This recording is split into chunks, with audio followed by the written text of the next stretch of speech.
Hey everybody, I'm Angie Goff, and this is the Oh My Goff Show. For nearly 2 decades, I've covered big stories and big names, whether it was reporting from the royal wedding, the Super Bowl, or sitting down with the First Lady. There's one thing I know for sure.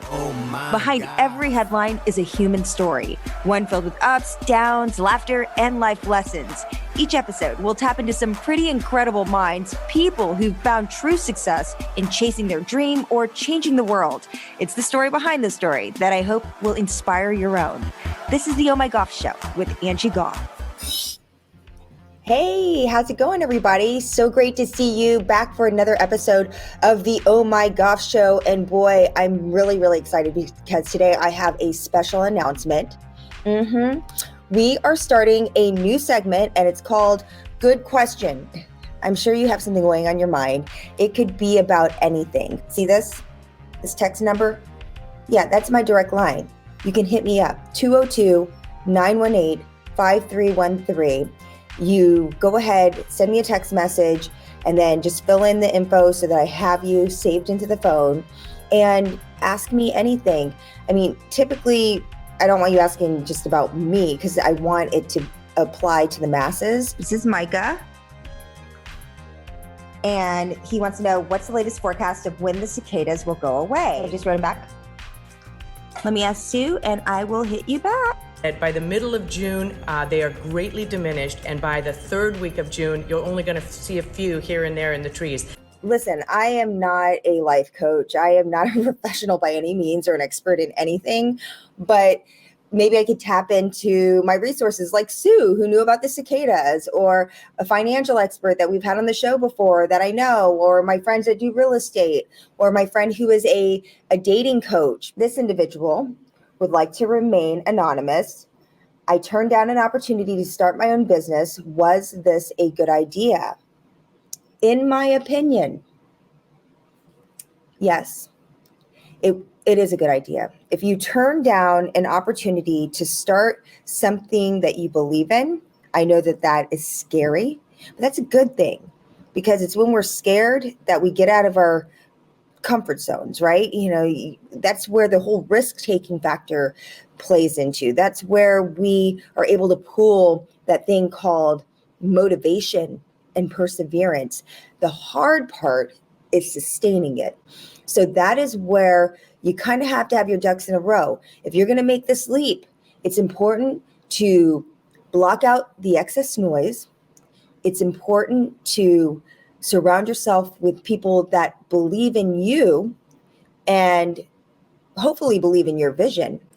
And it's important that you are willing to do the work, because anyone who knows starting your own business, starting your own thing, there's so many great perks to that, right? Because it is your own. There is something to be said about having ownership. And really, you know, that's why I left news to begin with when I made the decision to leave NBC, because I said, you know, if I'm going to be working this hard, I want to kind of have ownership over it. And that's when I went out and started creating the podcast and started getting into more, you know, video creation and doing the things I like. And I had more time to do that and explore.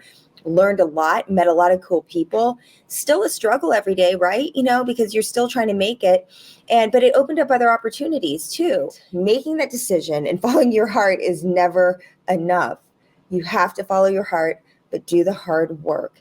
Okay, so there you go. And thank you for the question. So keep them coming. I have so many more. One asked about student debt. One asked about dating over the years, how things have changed. And I will go ahead and put up a little banner here so you can jot down the number 202-918-5313. Let's talk about my guest for this week. You'll know who I'm talking about just from this video. Night and day, and the neighbors walk by, and this is what they say. Are these Christmas jammies? They are Christmas jammies. Check it out. Oh yeah, you know the Holderness family. That Christmas Jammies video from 2013 changed their lives forever. More than 1 billion views, 5 million followers later, they're still making fun videos, running their production company. They're still super funny, happy and bright. But guess what? Kim and Penn Holderness, they are just like us. They get on each other's nerves. They bicker, they nag, they do what married people do. They fight. Yeah, woohoo, they fight because that is a key to a successful marriage, being able to fight and survive it, right? Because I mean, especially now, like coming off the pandemic, so many people were stuck with their loved ones.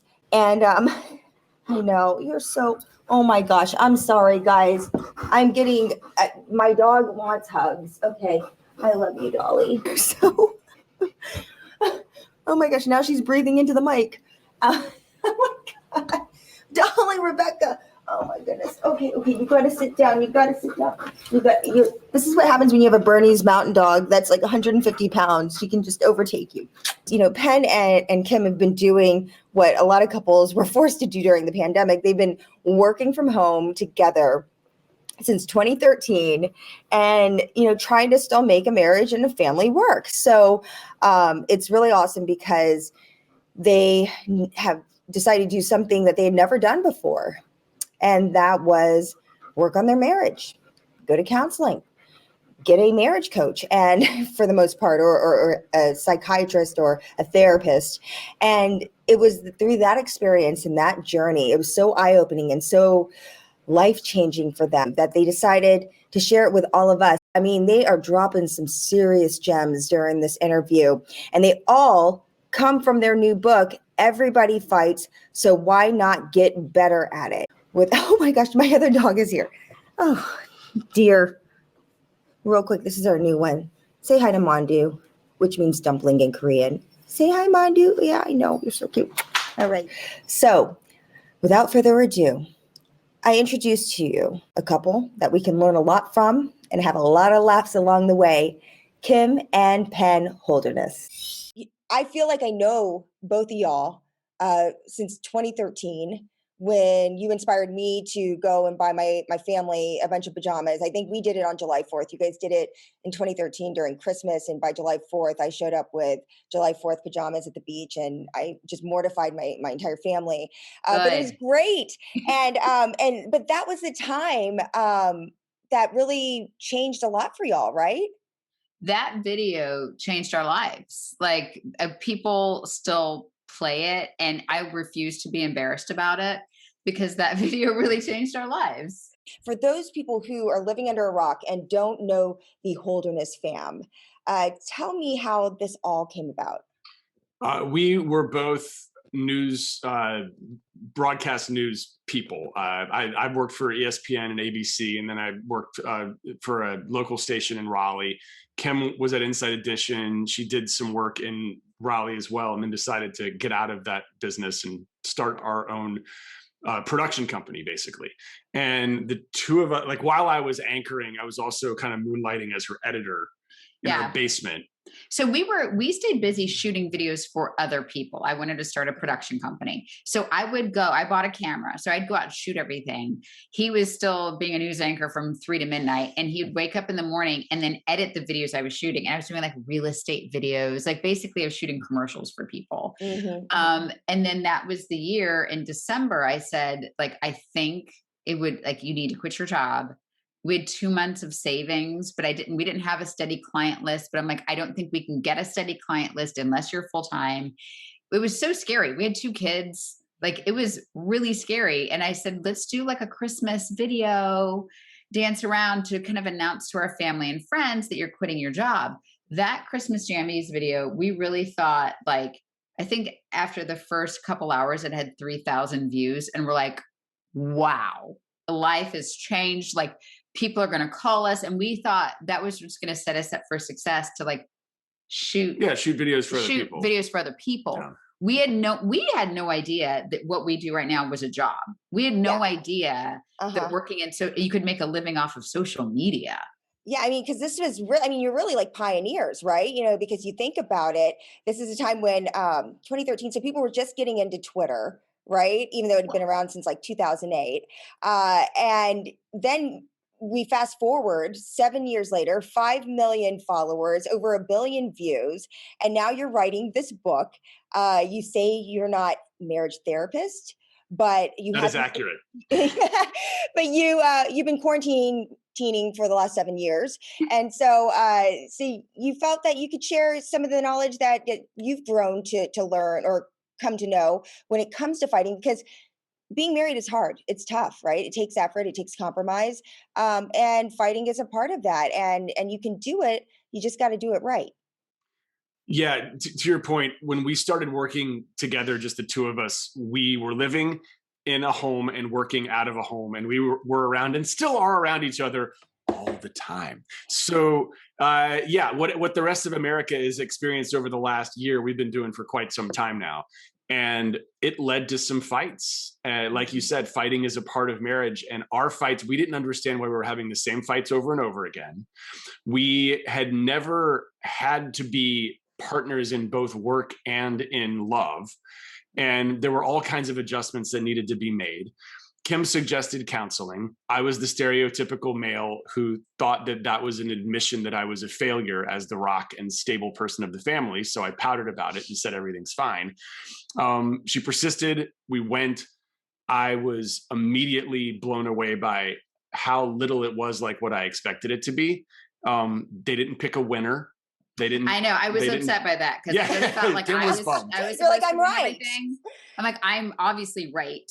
Yeah. What the heck is happening? And it turns out like I had a lot to learn as well. Yeah. But I mean, in the end, it was all very simple. Everything that all of the things that we learned from counseling were simpler than we thought. And we were inspired by it, and we grew, and we kind of checked our egos at the door and decided to share everything that we learned. And that's basically what the book is. In terms of perspective shift, one thing he initially said to us was, you need to assume that the other person is coming to the relationship trying their absolute hardest. And I came immediately back with, but he doesn't change the freaking toilet paper roll. Like he doesn't even is he trying his hardest? So it was, I had to assume that in most cases he was trying his hardest, and he wasn't doing this deliberately to hurt me. So once you take that emotion out of it, it became the toilet paper roll specifically led to a conversation about secret contracts. Yeah. So secret contracts are things that you do in your marriage that you don't talk about. It's pretty self-explanatory. Some of them are good. Kim wakes up with the kids. I like to sleep in. I take the kids to school. She doesn't have to put on pants or a bra or whatever she normally puts on. Those are secret contracts that work. But there are all these other things that happen in marriage and in partnerships that you're doing and you resent, but no one ever talks about it. So changing the toilet paper was an example of one of those things. And the resentment built up to the point that she launched like a viral Instagram campaign on her stories platform, because she knows I don't check stories, about me not changing the toilet paper, to the point that like millions of people were, let's not go millions, but a lot of people. It was a lot of people were joining in on this on this bit. And we went to the counselor, and I, expected me to be with my head tucked between my legs. And he asked the question. He said, "Did you ever ask him to do that or bring it up before going ballistic on him?" And so here's the part that was really deeply offensive is that he can't read my mind. Oh, and it's really offensive that he can't. And true. So we learned like the term that has become a motto in our marriage that we're going to get like, on a needlepoint pillow is mature people ask for what they want. A lot of times as a mom, to do the mental work of even having to ask you is so taxing. So there's that part of it. Okay. But things like we needed to rework. I had never had a basic conversation with my family about chores. Yeah. I mean, they knew they had to do things, but just what my expectations were.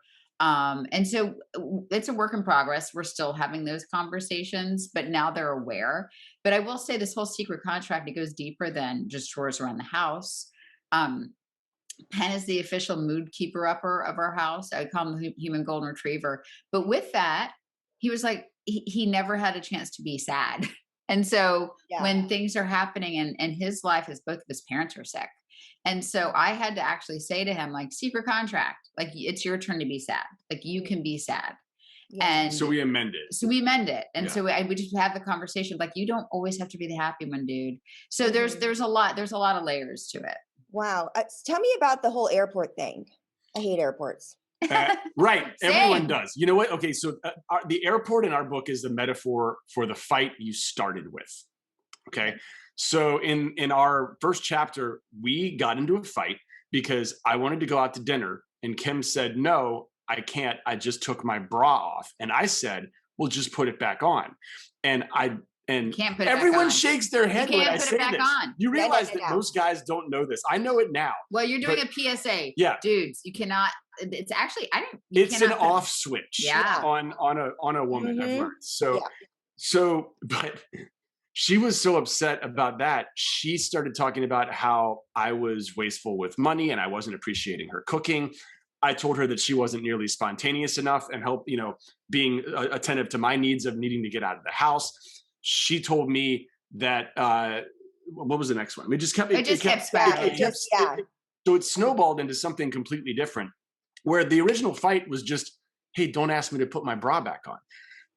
So the airport is the metaphor for the first fight. So we say stay in the airport. Yeah, you want to leave the airport. You want to go to Miami. You want to go to Tahiti, where there's another thing that you can argue about. And we're saying, even though the airport sucks and the food's not good and there's there's nowhere to really stretch out and lay down, you have to sit in that suck and get done with that fight, one fight at a time. One fight at a time. And it's not to say those other fights aren't important, but just wrap them up and save them for later.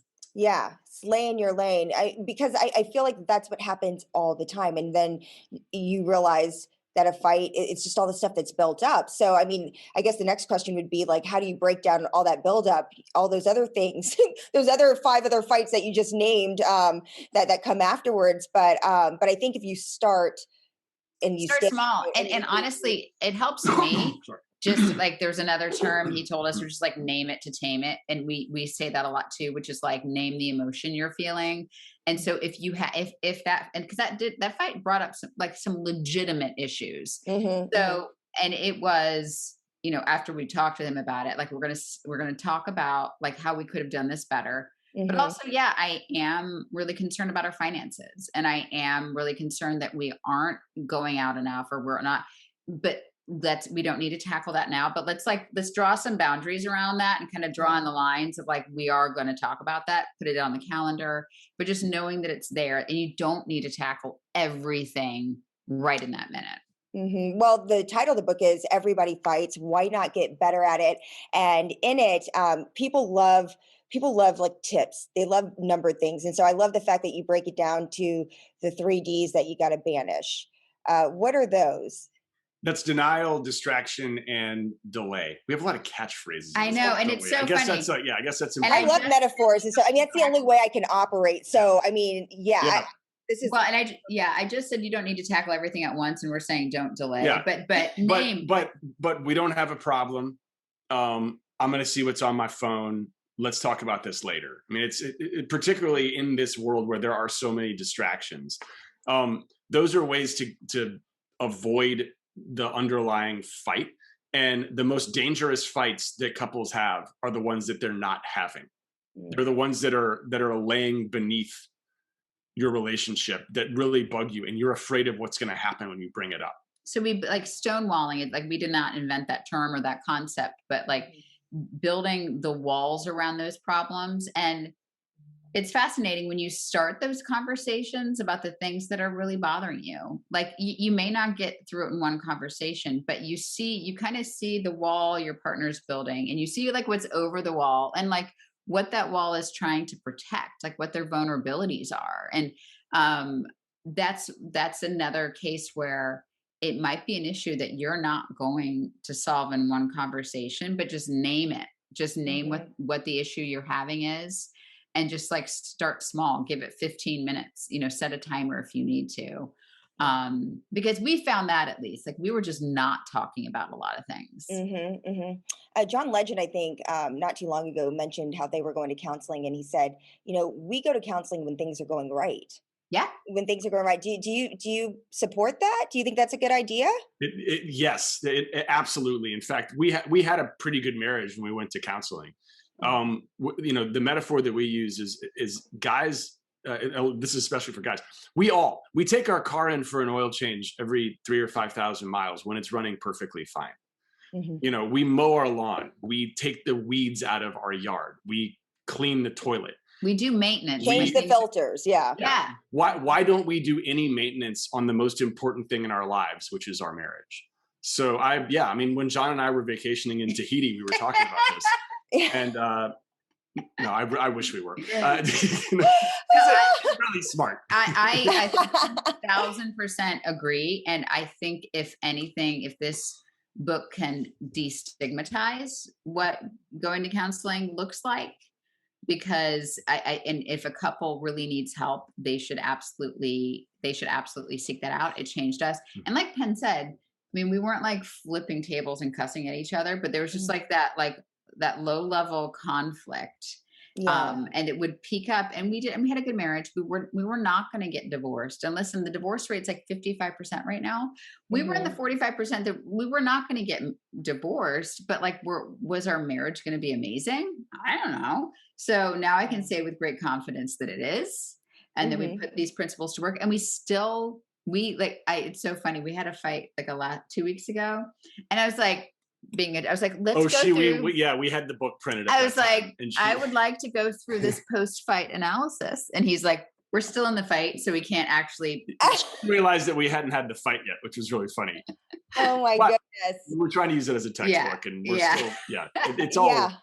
Yeah. So what are the biggest things that y'all fight about, and that you think people fight about still, that couples fight? Obviously, money is always going to be a big one. I assume sex. Yeah. I mean, so sex was a fight that we didn't have because we didn't want to talk about it. Neither of us were having as much sex as we wanted. And like that actually happens. Both people want it. It's just, and all these things, denial, distraction, and delay, are getting in the way. Honestly, the biggest fights that we have are about the way we are saying things, and the way that we are doing things, and the way that we're communicating. And it's typically around Christopher, who's like marriage coach, counselor, money, sex, power. Yeah. That's like what people typically fight about. And that is 100% true with us. Our biggest fights are about money. One of us is spending too much or not saving enough, and what you spend on what you value. Right. And so like we value different things. So there's always conflict there. Sex, back then it was like, we're not having enough. How do we get it? Like, how do we do this? Yeah. And then I don't know. Power is the procedure of kind of wrestling back and forth between what each of our wants and needs are.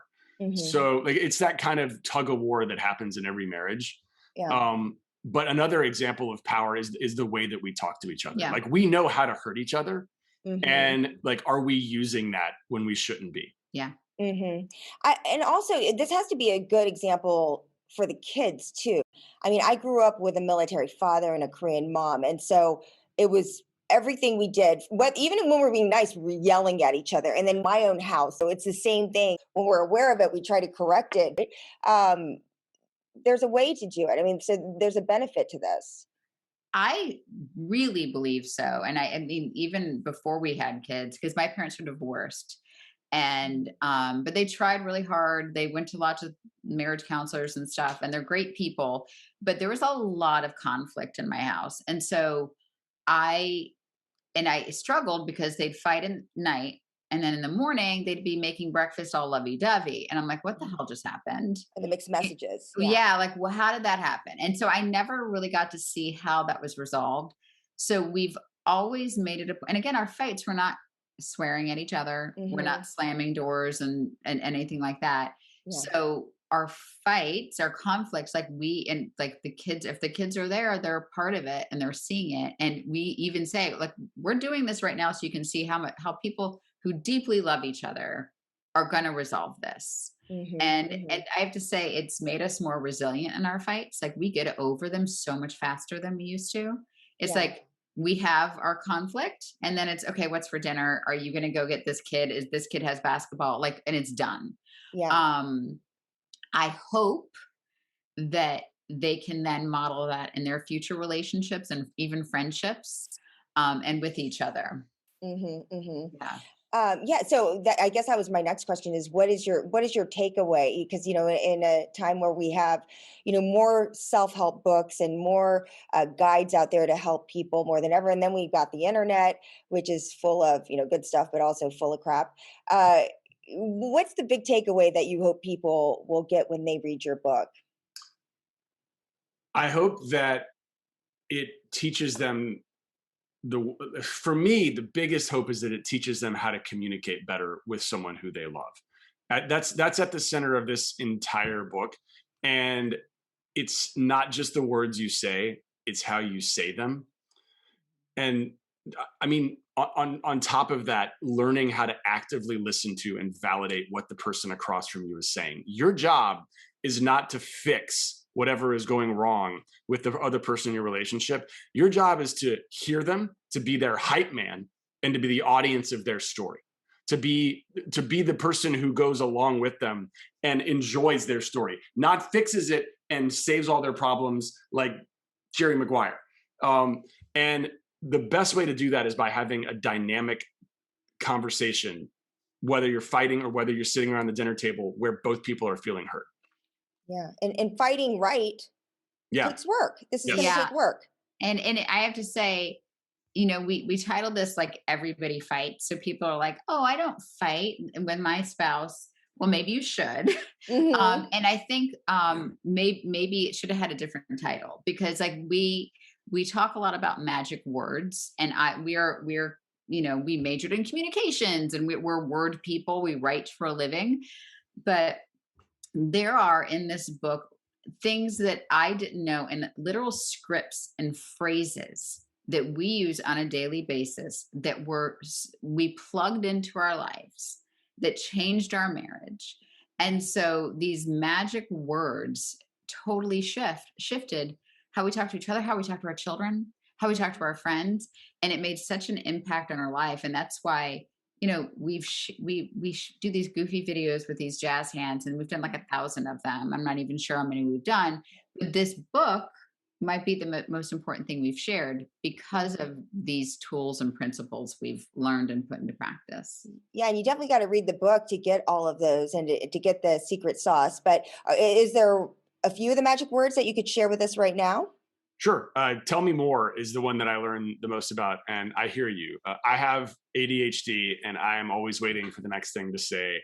And I've learned that when we're in an argument and I'm ready to fire back with whatever my opinion is, you've got to stop and at least validate what the other person is saying. So I will either say, I hear you. I'll say, tell me more. I'll repeat and kind of paraphrase what she just said. So what I'm hearing you say is and then the other, I mean, for me, instead of you always, you never, or you should, we try to say I feel, and talk specifically about our feelings. Our feelings are our own. They are not up for debate. What you're feeling is inarguable. And that gets tricky. It's so funny. That can be weaponized too, because we're trying to teach these to our kids. And our kids would be like, well, I feel like you should have done it. And I'm like, no. So I feel like I should play Roblox for 12 hours today. Like, you should let me do this. And so it's got to be 3 words. We try to keep the I feel statements to 3 words. I feel threatened. I feel lonely. I feel frustrated. I feel overlooked. So we're trying to teach them to keep it to like a 3-word phrase, because you can't negotiate with how somebody's feeling. Yeah, that's so helpful, because my daughter, she's 10, so she's in this transitional phase, and it's so scary. And so sometimes when I feel like she's a little off, I just say, what's wrong? What's wrong? And it's like, just nothing. But, you know, if you even just open it up to say, how do you feel? Well, that could change it. Tell me more.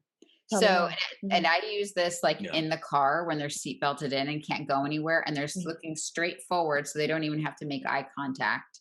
And this year's been really tough on kids, even the ones that are presenting like rock stars, like there's nothing, you know, but beneath the surface, this has been really tough on all of our kids. Yeah. And so it's, you know, how was school? Fine. Tell me more. Or, you know, I try to ask questions like, what did you laugh about today? And then I do the tell me more thing until we uncover something. Or what was that like? Yeah. How did that make you feel? What feelings were in your heart? Like, so we're trying to just get a little bit more out of them. And then I think the hardest part for me was just to be a better listener. I thought I was a good listener, but to really hear what they're saying, what he's saying, and to pause and to not be the first person to speak, just to like really, it's a total Barbara Walters interview tactic too. Yeah. Yeah. If you sit there in silence for a little bit, they'll just keep talking. So anyway, we learned a whole bunch. Yeah. Well, the book sounds awesome. Sounds like it's going to help a lot of people. I know in the meantime, I had no idea how you found time to write a book, between a couple dogs, a couple kids. 3 years. It took 3 years. 3 years. Okay. All right. So a little bit of a glacial pace, but definitely worth it. You put a lot of heart into it. Your business now, you're still making videos. And so tell me about that. We're still making videos. We make really goofy videos for the internet. Nothing's really changed there. We're looking at what's going on in our lives, and we're putting it on steroids, either through music or skits or whatever. That speaking of therapy, that's great therapy for us. Just talking about the world around us with humor. And, we've had a lot to talk about the last couple of years that we have not run out of content. There's been a lot of stuff going on. So we'll continue to do that. And, hopefully, we've made close to 500 videos, but and the book took longer than anything. It may not be the most successful part of our lives. I think probably the music and the skits are what we're going to be best known for, but it's the most important thing we've ever done. Oh, I love that. Are you making also videos for other brands and helping them and still doing that on the side too? Or we do some of that. Yeah. Like that has been put on autopilot by some of the great team members that we've brought into our old production company and have kind of stepped away from. Wow. But we occasionally we'll write some stuff for other people. It's just there's a lot going on. We're doing more of our own thing. Yeah. Go ahead. No, I'm saying we do that stuff behind the camera. We do partner with brands on our page, when we do, paid promotions, stuff like that. And then our regular videos with a podcast. Yeah. So it's a lot. You're always working. Well, it's like I mentioned before, you're really pioneers of this. We know that the buzzword now, everyone talks about content creators. I'm a content creator. I'm an influencer. I'm this and that. And so I wanted just to pick your brain just about staying relevant, throughout all these years. And were there any lessons learned along the way? And get your take on that, because I know people would love to know, how you've been able to stay in the game for so long. Honesty is the best way to be relevant. If we pretended to be somebody that we weren't, we wouldn't have lasted very long. So that's the best piece of advice I can give. So we did not know that you could make money off of YouTube at all. We didn't know that. And for how many years? No, for a while. I took even after we posted Christmas Jammies, got a nice little payday from that. We're like, okay, that's great. We'll never do that again. So it took us actually like 2 years before we were regularly uploading. And in that time we learned, it's kind of you to call us pioneers, but there were many families and creators that had been on YouTube for years doing daily vlogs and creating music stuff that were that had been at it for a while. So once our eyes were open to that, we're like, let's do that. And immediately we realized we were not good at the vlogging thing. Like we're just not good vloggers, because it is an art and it is really hard work. Also, our kids didn't want to be on television or on video, like 24/7. Yeah. And then we didn't want to put them on. So that didn't work. And then there was like then there was a tendency for families to be very child-led in their content. And that works for families because those kids are super into it. Our kids, by the way, are into it, but they want to create content in their own ways. They're 14 and 11 now. Oh yeah. But they were not really into they were fine with it, totally fine with it. But just didn't seem natural for us. So we made the decision, like, this shouldn't have to be their job. Like they should go be kids. So most of the content we do is just us, which makes it harder to, like, the YouTube audience doesn't love a middle-aged mom and dad. Well, they love you guys. Well, I mean, ish. By the way, you guys haven't aged a bit. You still look the same. This is good lighting and I need to clear off my camera on the computer. But so I think that Penn is right. Just being honest and you can't go wrong. And I don't know. I mean, next week, people could stop watching our videos. Like it amazes me that people keep watching. We're so thankful for it, but I don't know. Are they going to watch us like as we're getting like our depends and our like? I think that they'll watch us especially then. Yeah. Yeah, they want a tutorial. I know, right? Buy it and try it. I know. Swipe up. My OnlyFans account. Yeah. But can't this be a lucrative business? Because I look at YouTube and they say, I feel like everyone, my son, he wants to be a gamer. Like all he does is Oh watch my gosh. Yes. YouTubers playing games, and Oh my it blows my mind. So I spent an entire day figuring out how he can like stream on this Twitch thing, and it's like, oh, you can monetize this. I feel like everyone says you can monetize it, but can you? Is it really a lucrative? Is it worth quitting your job and going for it? It's so for us, it has been worth our while. We weren't sure if it was going to be in the first place, but like any business, you sink all of your time and effort into it and see if you can grow it enough. And YouTube, Facebook, Instagram, TikTok, these are all platforms where if you get a strong enough following, then you can attract, first of all, like good monetization numbers, but more importantly, brands who will want to work with you. And, it does not happen overnight, not even close. It's a slog, Yeah. man. And so what happens, and we have to explain this to my parents because they're still like, how the hell do you make money? So those little commercials you see before the YouTube videos or in those mid rolls on Facebook or Instagram, wherever you're watching, like the creators get a tiny portion of that. So that's when we say monetization. So we make a tiny portion of the ads that roll in there. So there are creators out there that get millions of views for every video, like on YouTube specifically. Those guys are doing great. Those gamers, dude, that's so my son's 11 and he has a gaming account. I'm using air quotes. He does not have monetization on it. And we don't have comments on it. It's only, and I told him, I'm like, this needs to be fun. This needs to not be a thing you're looking to make money on. He does it mostly because his friends will watch it. So he has to edit it. He has to upload it. So they're very stream of consciousness. He's 11, but when he's about 11-year-olds, this is like a job opportunity. Like he's viewing it as like a potential job. And who am I to say no? Like, who am I to say like, no, that's not. So, it is fascinating. But yeah, it's a slog.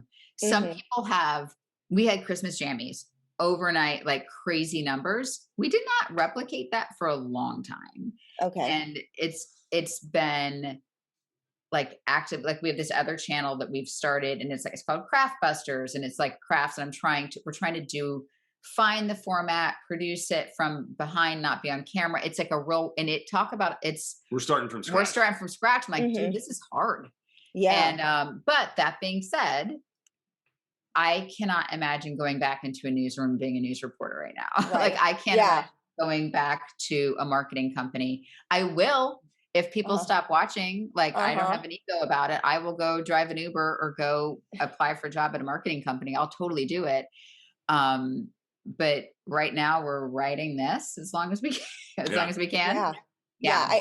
After I showed my son the thing I spent all day, he's like, can I sell my merch on here? And I'm like, you're 7. No, yeah, I was like, your merch? Wait, I was like, you're not famous. Like nobody knows who you are. So, but his birthday's coming up. So his name is Puff Doggy. And I love it. I know. He is a character. His name's Bob. What's his YouTube name? His YouTube, I think it's, oh, okay. Yeah. You should I would imagine it's Puff Doggy, right? I think it's, it was Annoying Bob because he's obsessed with Annoying Orange also. And he loves the color orange. Oh, we know. I think we know like the editor for Annoying, or he you do? Yeah, we met them. Obsessed. So, and he, so Puff Doggy, so I ordered like his Roblox avatar on t-shirts for all his friends. We should his do party. That.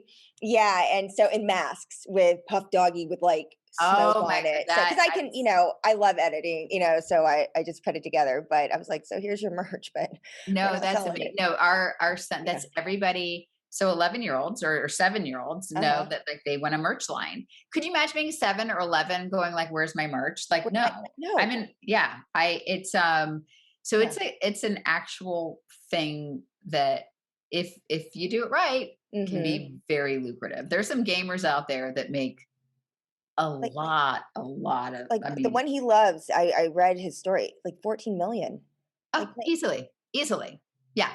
And then he brought his girlfriend in and she's got like a whole nother thing going on. I mean, I was like, oh my It's like God. multi-level marketing, right? Well, we, as family, a middle-aged mom and dad singing and dancing, we do not make $14 million, but it pays the mortgage. What do you think is the next big platform? You know, looking, if there was one thing to invest in. I think TikTok is fascinating. Yeah. I love TikTok. I love as a user, I love TikTok because the challenge is how do ads play into a video that's 15 seconds long? well, no, Like, honey, it's not 15 seconds. They're adding up to 3-minute videos. Yeah. Well, but They that's are? Oh, I didn't know. Yeah. But as soon as they do that, No, so honey, I know how that works. So anyway, okay. so we are on right now. We have not invested in it really because the creator fund is not. We make so much more money on YouTube and Facebook, and the format is so different that we don't have time. You know what I mean? Like we're doing all this other stuff to then invest in this creating content. We can't switch gears mentally fast enough. But if I had a cloned version of myself, it would be TikTok because I personally enjoy the platform. The algorithm is very sensitive in that I get served up the content I love, as opposed to Instagram. I think that I'm seeing the same people over and over again, whereas TikTok, it shows me a lot of new people. They are going up to 3 minutes because you can do it up to a minute now. I think that, but right now, to me, the issue they have a lot of problems. Our content gets stolen and put on TikTok a lot, and they don't have a good policy. So there's people out there that have millions of views on videos of ours that they've stolen, and we don't have a way to report it. They also have no way. Like the only thing they're getting from it are followers. Like there's at this point no way to make money off. Yeah, no, people make a lot of money on TikTok For ads. Yeah, Off of our videos. yes. Okay. So people are making good money off of stuff we've done, and we don't have a way to report it. So I have a huge problem with that. I have a problem. TikTok it's too easy to steal content, and I don't think the monetization is to where it needs to be. Personally, for what we've seen, I know there's people out there making tons of money, but from what we've seen, the monetization isn't enough for us to switch gears and just do content there. That was a long answer to your question. No, it's great though. I mean, because these are things that people want to know, and you know, especially people that, you know, like old women like me too, that are crossing over and dabbling in TikTok, you know, because all the kids are doing it, and I too, you know, enjoy looking at the content. But people, you know, they're trying to keep up, and so.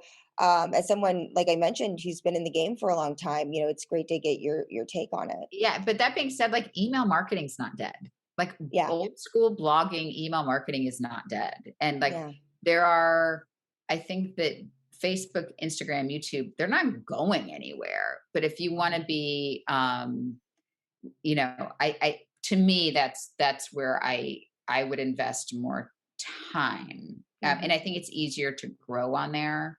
Again, we haven't posted a video there in months, but that's just because we don't have time. Yeah. I mean, there's just too much too. So would that be your advice, you know, for anybody trying to really find their niche, you know, so to speak, is to stick with what you know for now and really leverage that? Yeah. And definitely pay attention to the different demographics of the different platforms. Like they all exist because they are finding a niche in people's brains and in their attention spans that work. Facebook still is largely women 25 to 49, like people kind of our age. You know, Instagram is like a wider demographic. TikTok is a much younger demographic. So is YouTube when it comes to creators. I mean, like you and I will go and look up, you know, a sports highlight or something on there, but you know, YouTube's a younger audience. So I think one piece of advice I would say is like, get your content together, put something together, and then put it on all the platforms and see which one responds to it. Yeah. And to me, this is just me, especially if you're starting just by yourself, do not drive yourself crazy trying to be on every single platform because you'll do them all kind of poorly. But one of them will probably do better than the other one once you try to put it out. Yeah. Focus on that. All right. I always wrap my interviews with the best advice you ever got. The best advice I ever got. And I think I had no idea who said this. And I know somebody originated this, I'm sure, but the phrase was leap and the net will appear. And I that was kind of when I tried to get him to quit his job, I'm like, if we take this chance, I just feel like the net will appear. And so that has kind of been a motto for me. Love that. I had a lawyer once tell me never to do two illegal things at once. If you just do one illegal thing at once, you usually get away with it. But it's the people who do two illegal things at once that get in trouble. I very rarely do one illegal thing. I was going to say, when's the last time you've done an illegal? I know. What's the last thing that you've done that was illegal? Definitely drive over the speed limit sometimes. Oh my gosh. Yeah. So her thing was like, you can be speeding, but don't also be drinking. Drunk, yeah. And I think if you would probably get in trouble if you were or drunk. just drive. I just thought it was a good piece of advice. It doesn't really apply to me. It does. Like we don't go anywhere. We don't do anything. I think that's great. I mean, yeah, I'm already breaking a rule. I didn't realize my license expired back in March during my So do that. Just don't speed. Don't speed. Because Don't that's two speed. illegal things at once. What about your biggest regret? I think it was that one time I did two illegal things. Man, I don't have too many of those. I don't have a lot of regrets. College was awesome. How about with the business? With the business and oh, you know what? I do wish we had learned how to build a subscriber base and a follower base earlier when we had started our business. Because we didn't understand that. We were like, oh, let's put another video out next year. I wish we knew more about the inner workings of social media when we first got started and paid more attention to it. Yeah. So how do you build a subscriber base? I mean, is that it's consistent content Volume. and Okay. it's consistent. You're training an audience, you're training the algorithm. It's a slog. It's finding your niche, right? Like what your one and I think something else we still don't really do great, but just like you have your one thing, you have your, like we have a friend, he has this YouTube account we love. It's called What's Inside. His name is Dan Markham, and he was with his son, Lincoln, and he's built it over, a number of years, but he literally just cuts things in half to see what's inside them. Oh my God. It's like surprise eggs. Exactly. And it started as his son's science project where they cut open to see what was inside, maybe a baseball or a golf ball or something. I'm going to get the story wrong, but it literally, and your son, your kids would love it. He's a great guy too. And we've learned a lot from him. He's very generous with his knowledge, but that's so niche. Like, and the things, what's inside, like he'll cut shoes in half. So find that very specific thing and go for it. That being said, we are all over the place and can be all over the place. Yeah, but the one thing that stays consistent is you two, and your dynamic. And I think that's why people gravitate. And you talk about just, really being yourself. And there's a reason why 7 years later, people keep coming back for more of the Holderness family. And the book is called Everybody Fights. Why not get better at it? Fighters, lovers, Kim and Penn Holderness. It's been such a pleasure having you chat with us. Oh, it was a pleasure talking to you. And I love your Dolly poster. I'm obsessed with Dolly Parton. It's bad. It's a bad obsession. Oh, I know. She probably has like stalking orders like against me, but no, we did a Dolly parody, and somebody who works with us, her name's Sam, is friends with somebody on Dolly's social media team. And so Dolly saw it. Wow. But I was like, and then their account liked it. But I was like, could Dolly comment? I know. I think if I could meet anybody, like somebody's like, I think we messed up that. Somebody asked us like if you could go to dinner with one person. And I was like, I don't know, Michelle Obama. I didn't know what to say. I should have said Dolly Parton. I think that was fine. I know, but I should have said Dolly Parton. So that's her biggest regret. My biggest regret is not go to. Well, there is still time. There's still time. I Dolly's listening. I know, and I got the Moderna vaccine, the Dolly vaccine. So. Yeah, so did I. Did you wear your vaccine Dolly shirt, your cold shoulder? No, that's what she. I know. I say it on TV all the time. I'm like, Dolly saved us. She cured coronavirus. We put a Dolly story probably in my 4 o'clock show, maybe every other day. It's become a requirement. So as you should. Anything Dolly does is new. Weren't they fantastic? They're awesome. Yeah. How can you not like them? How can you not fall in love? Sign me up. I'll be the third wheel. So if you want to learn more about the family, keep up with their blog. They do a whole bunch of fun stuff. You can visit them at theholdernessfamily.com. And of course, they are on all the social media platforms. The book is called Everybody Fights. Why not get better at it? So happy fighting. I guess that's how I'll go ahead and wrap this up. But I do want to remind you the good question. You see the number on your screen right here, 202-918-5313. What's on your mind? Any question that you have about anything, like I said, it runs the gamut. Send it my way. Text me. I'll see what I can do about getting some answers for the next episode. Again, thank you for joining us this week and stay safe. You watched or listened to the very end. Thanks so much. Don't worry, you can watch more by subscribing to the Oh My Goff Show on YouTube, Facebook Watch, Twitch, or Apple Podcast, or wherever you get your favorite shows.